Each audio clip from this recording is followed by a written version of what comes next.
Welcome back to KimchiRednecks, and we're outside. On the balcony. We're in a different spot today because the weather's nice, the air quality's not. We're sitting with terrible. Punchy. And this is we bought a little Punchy thing for when we were outside, and then we didn't really think about it. You can only really use it when it's not too hot, not too cold, and the air quality's not crap. Frankly, So, Chuck, they don't care about that. I know. All right, so we've bought a new thing. Because stuff and things are what we buy. Right. So we saw a review of this from Bearded and Bored. Bearded and Bored, and we were like, ooh, let's go look that up. That sounds cool. We were so excited about it, we pressed the buy button like ASAP. And then the funny thing is this came from South Africa. So we bought a still from South Africa that had to be shipped to my mother's house.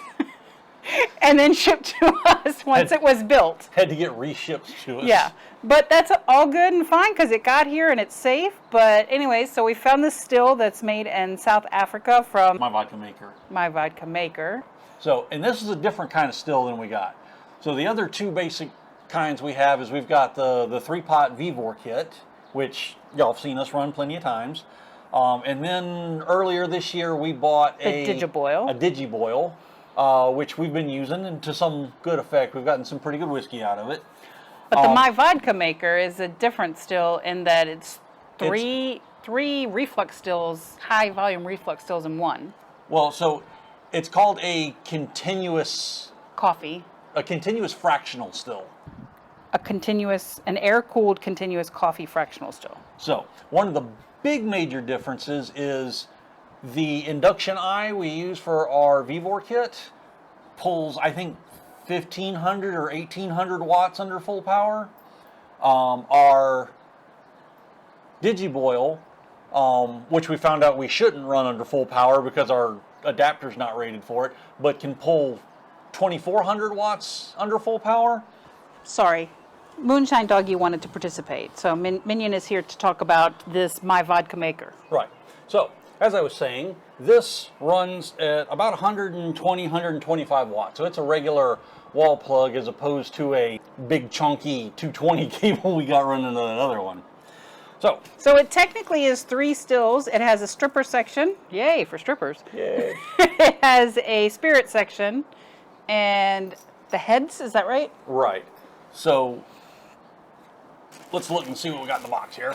So first off, well, we had instructions. She's got those over there. Well, you have to print your own instructions, but they send you the link for it. Right. And basically what we've got in here is a feed tube of some sort. So you got a little mesh screen on a hose here. I think that's going to hook up to the feed port on the back of this.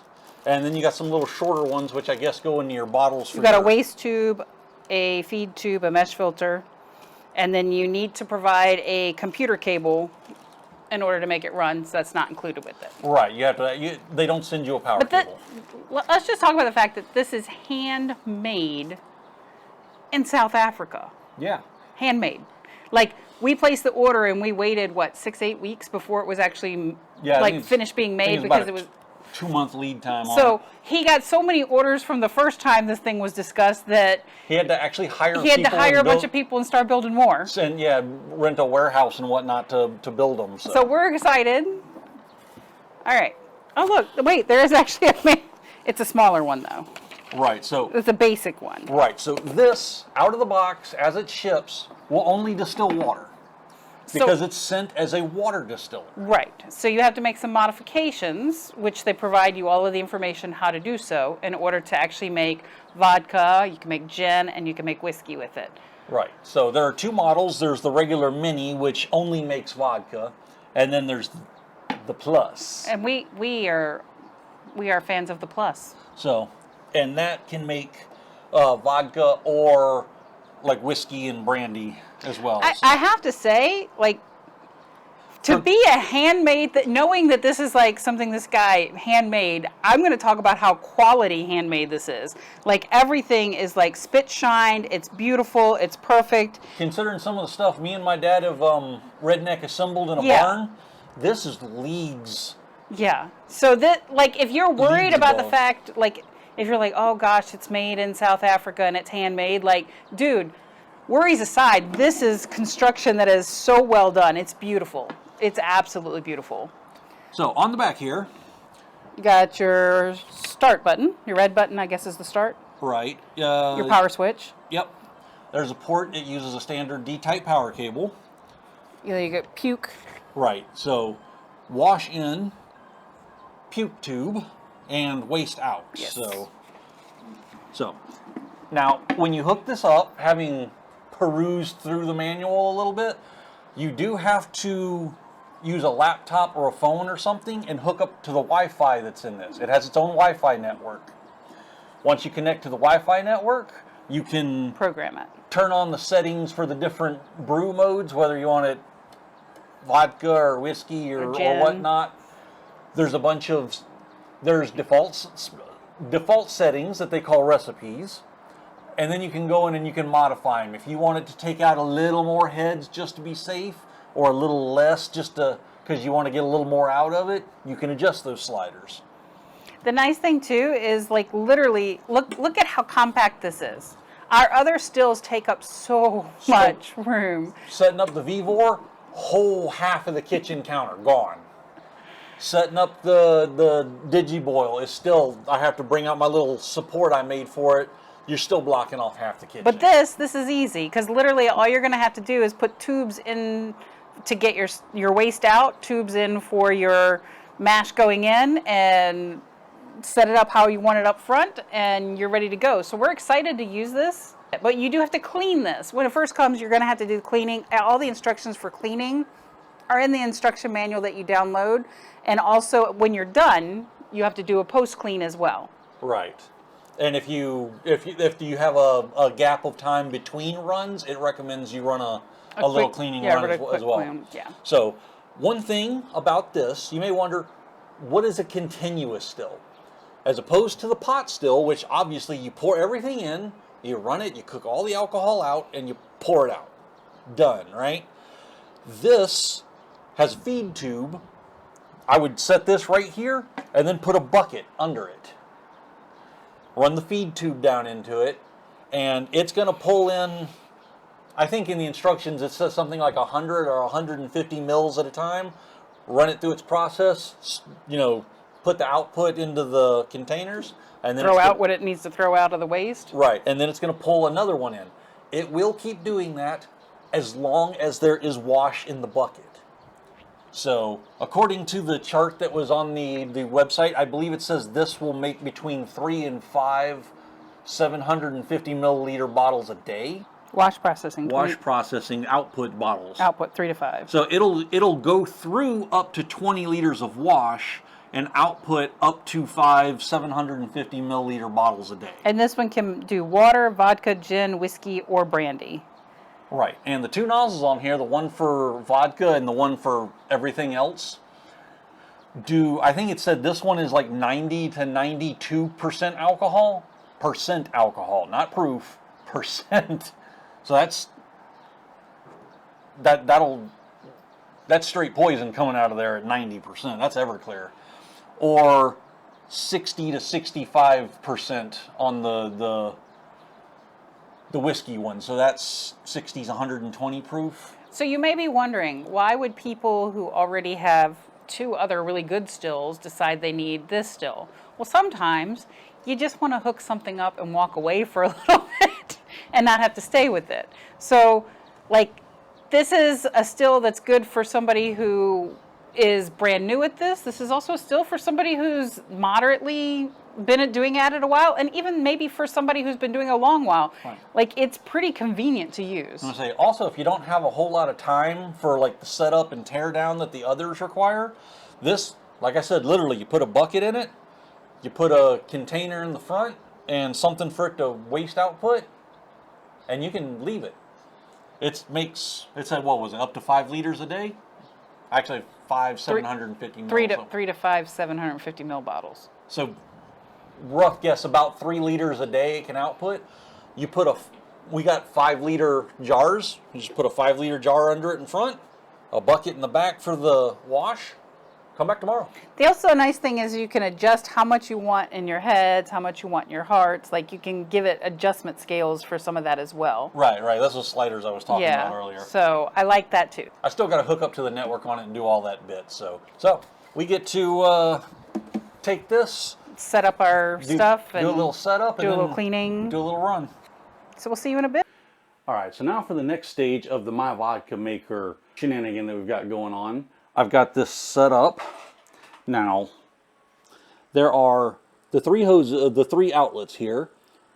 This one is supposed to be for heads. This one is supposed to be for vodka, and this one is supposed to be for whiskey. I've got it set to run whiskey, but there's a little bit of contradicting instructions in the manual.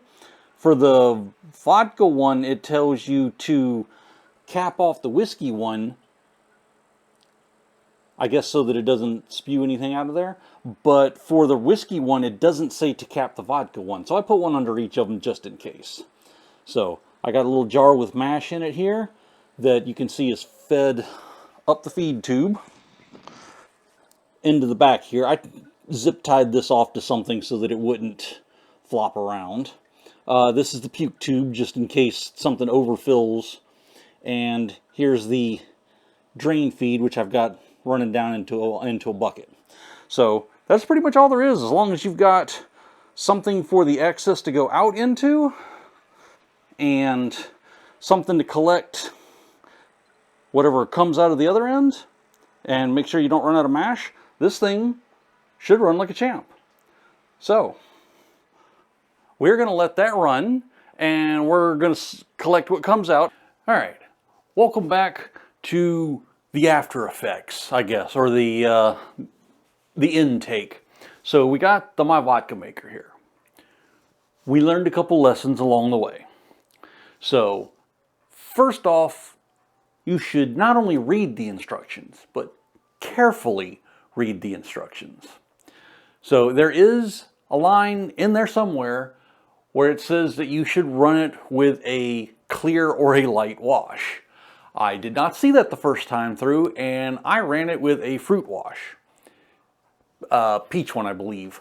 And if you've seen the way we do our brandies, we generally run them through the food processor, so once it's in the wash with the pectic enzyme and it's already ground up, it turns into a silt, basically. Now, this thing has a mesh filter on the intake, which is good. So once we ran that through the My Vodka Maker, although I did it on the brandy setting, I got this jar, which, if you can see, there's not a lot in here. Now, I don't remember exactly how much mash we used, but it was between a gallon and a gallon and a half. It wasn't too much. It was a small run.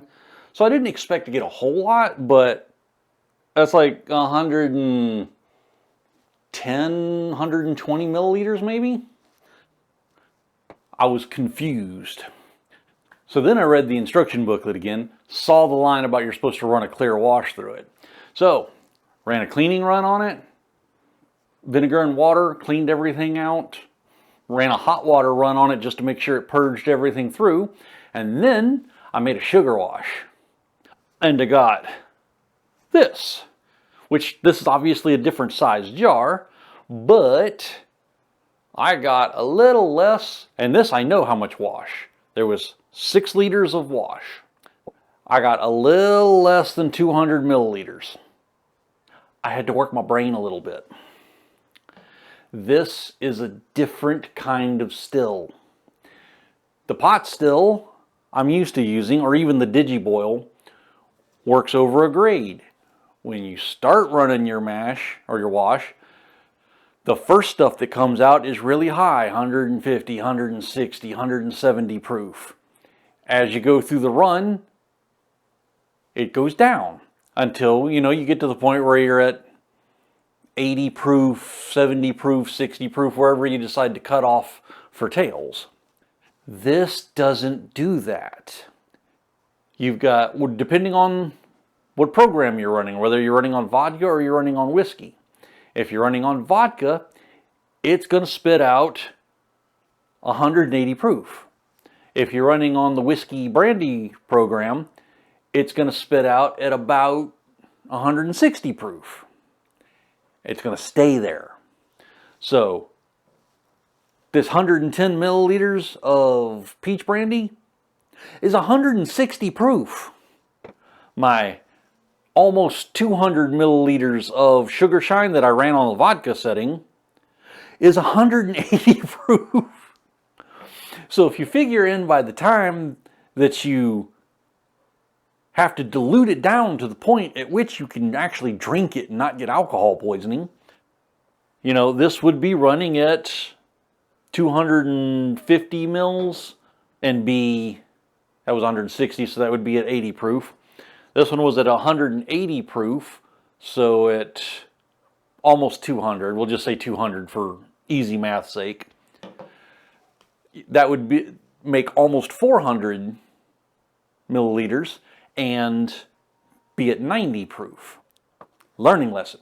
Now, you can get a little more out of there if you go into the configuration, because you can broaden your cut range. You can tell it to keep a little more tails, keep a little more heads, you know, basically widen the heart's cut that it's pumping out of here. How much you can do that without getting the funk in? Not entirely sure. But once you figure out how to use it, it's relatively easy to use. Once the program is set, all you do is, I'm going to get to these in a second, by the way. Drop this hose in your waste bucket, drop this hose in your wash bucket, and turn it on. The pump will start. If it detects water, or if it detects liquid, it'll plumb it up and it'll start cooking. And it will run until it runs out of wash. Once it starts sucking air through the pump, it'll turn the pump off and go into standby. Fire and forget. So this one is the deluxe model or the pro model. Can do the whiskey setting or the vodka setting. Honestly, I think for this, you'd be better off running this for vodka. You know, just do a clear vodka wash or a clear whatever base you're going to use, sugar shine or bird catcher's wash or whatever. I do like this one's ability that you can do either or, but honestly, if I'm going to be making a big run of a whiskey or a brandy or whatnot, I'm going to want it to run while I'm sitting there watching it so I can monitor it. This is the kind of thing that you can just kind of put in another room. If you're, like I said, if you're doing like a sugar shine or something like that, drop it in there and just let it run. Just check on it every few hours. I would recommend getting like a little like USB fan or something that you can set nearby to blow air over it, because the case will get a little hot. But other than that, you could probably get by with the base vodka maker model. These things I do want to address. On the back side of this, you've got a purge tube, which the one they give you isn't that long. It's about that long. You've got the waste tube and the feed tube. The waste tube isn't too bad. You just put a bucket under it, drop it in it. You're supposed to not let the liquid cover the end of the hose, so you kind of got to adjust a little bit. But I mean, honestly, a chip clip or a binder clip or something on the edge of a bucket to run the hose around it and then drop it in on the other edge, easy enough. This thing is a little annoying. The pump on the back side of it, I'll try and put a picture of it up here-ish. The input for the pump is pointed up. So you plug the hose in on the top, and then it's got to go over and down into whatever bucket you're on. So this hose winds up losing about 6 to 8 inches of length because it's got to go that way. I wound up zip tying it to the copper output for the purge hose so it wouldn't just flop all over the place. So then your wash bucket has to be a little elevated so that this can get to the bottom of it. It's not a huge problem, but it's an inconvenience. But that's mainly just because of this hose. I'm relatively sure if you were a engineering type fellow, you could find I mean, this looks like just a standard 3/8 hose. You could probably just pop it off the end of this, get you some hose off Amazon or whatnot as long as you want, and then plug it up and be good to go. But that's just me rambling and coming up with hypotheticals. Other than that, it's a useful little device, especially if you want to do like a fire and forget load. You want to make a big sugar shine. I keep saying sugar shine because that's what I did with it. But if you want to do that or a clear vodka wash of some sort, and just, like I said, set it in here on a table, put a bucket under it, let it run. It'll run till it runs out. Easy enough. So, like, subscribe, do the internet stuff. We'll see y'all next time. Call it a midlife situation, a moonshine